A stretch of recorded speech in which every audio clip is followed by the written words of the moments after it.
नमस्कार, आप देख रहे हैं प्रेस बिहार और मैं हूं आपके साथ आनंदमयी।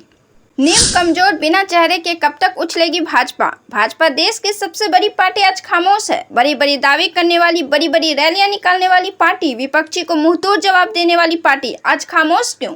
भाजपा और प्रधानमंत्री एक दूसरे के पर्याय बन चुके हैं। मोदी के चेहरे पर देश की जनता उत्साहित हो जाते हैं, लेकिन आज भाजपा खामोश है और कर्नाटक की जनता ने भाजपा को जवाब दे दिया है। एग्जिट पोल आने तक भाजपा यह मानने को तैयार ही नहीं थी कि भाजपा की नैया डूबने वाली है।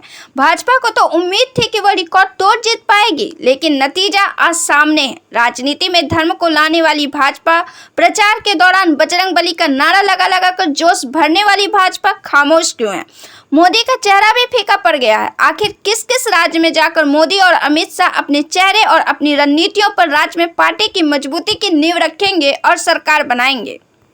मोदी की लहर में भाजपा की दिन दुनी रात चौगनी तरक्की हुई। आरएसएस संघ की भी मदद मिली। राजनीति में धर्म का भी फायदा मिला। राम मंदिर जो वर्षों से लटका हुआ मामला था, उसके सॉल्व ने भाजपा को एक नई ऊंचाई और देश में एक नया जगह दिया, लेकिन अब वह जगह खाली होता जा रहा है। मोदी के दमदार व्यक्तित्व भी अब फीके पड़ने लगे हैं। अमित शाह की रणनीति भी अब फेल नजर आ रही है। तभी तो दक्षिण का दरवाजा कहने वाली कर्नाटक से भी भाजपा का प्रभाव खत्म हो गया है।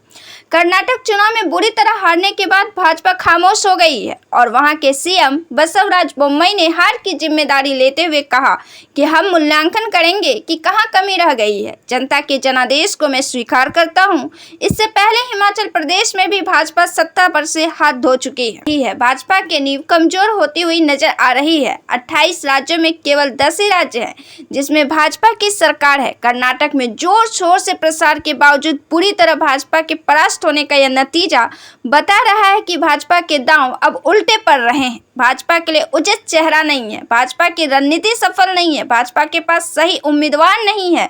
अंदर में खामियां है और पार्टी की स्थिति डवाडोल है। कर्नाटक की 224 लोकसभा सीटों में 136 पर कांग्रेस काबिज कर गई। 65 सीटों पर भाजपा को जीत मिल सकी। जेडीएस ने 19 और अन्य ने 4 सीटें जीती। कर्नाटक की चुनावी रणनीति को भेदने के लिए और सियासी जंग जीतने के लिए आरक्षण में बदलाव कर भी एक वोट बैंक बनाने का कोशिश किया गया। इसके अलावा मोदी ने कर्नाटक को कई तोहफे दिए। बावजूद इसके कर्नाटक की जनता ने भाजपा की उम्मीद को मिट्टी में मिला दिया। भाजपा के भ्रम को चूर चूर कर दिया। भाजपा ने चुनाव जीतने के लिए कई दांव खेले। 4% अल्पसंख्यक आरक्षण को खत्म करके उसको कालीगा और लिंगायत समुदाय में 2% बांध दिया ताकि प्रदेश के इन दोनों समुदायों का उन्हें वोट मिल सके। इतना ही नहीं, इसके अलावा पिछले 2 महीने से प्रधानमंत्री नरेंद्र मोदी ने प्रदेश की जनता को परियोजनाओं की बम्पर सौगात दी है, जिसमें बेंगलुरु मैसूर एक्सप्रेसवे, धारवाड़ में IIT कैंपस, शिवमोगा में ग्रीनफील्ड हवाई अड्डा और हुबली में सबसे बड़ा रेलवे प्लेटफॉर्म जैसे प्रोजेक्ट शामिल है। पीएम मोदी और अमित शाह की जोड़ी लगातार कर्नाटक में चुनावी कैंपेन करती रही और कांग्रेस पार्टी को निशाने पर लेती रही। इसके बावजूद भाजपा की हार दिखा रही है कि भाजपा की नींव कमजोर पड़ चुकी है। भाजपा को जरा भी अंदाजा नहीं था कि कर्नाटक के चुनाव में वह बुरी तरह से परास्त होगी, क्योंकि आ रहे एग्जिट पोल से भाजपा साफ इंकार कर रही थी और यह उम्मीद जता रहे थे कि भाजपा की बढ़त ही नहीं बनेगी बल्कि रिकॉर्ड भी बन सकता है। दक्षिण भारत का इलाका भाजपा के हाथ से निकल गया। बयानबाजी और कटाक्ष की बौछार है। वहीं मल्लिकार्जुन खड़गे ने भी कटाक्ष करते हुए कहा है कि अब दक्षिण भारत भाजपा मुक्त हो गया है। यूपी के नगर निकाय चुनाव में भी भाजपा के आंकड़े 60% तक गिरे हैं। वहीं इस राज्य के चुनाव में मुख्य भूमिका में राज्य की कांग्रेस पार्टी के सदस्य रहे। मल्लिकार्जुन खड़गे वहीं से हैं। सिद्धारमैया और DK शिवकुमार वहां के प्रमुख कद्दावर नेता रहे, जिनका योगदान सराहनीय रहा। संगठित कार्यशैली रही हाईकमान से लेकर राज्य स्तर तक। कर्नाटक के सीएम बसवराज बोम्मई ने बताया है कि कांग्रेस को बड़ी जीत उनकी संगठित रणनीति को पेश करते हैं। हम मजबूत विपक्ष की भूमिका निभाएंगे और सुधार करके हम वापस सत्ता में आएंगे।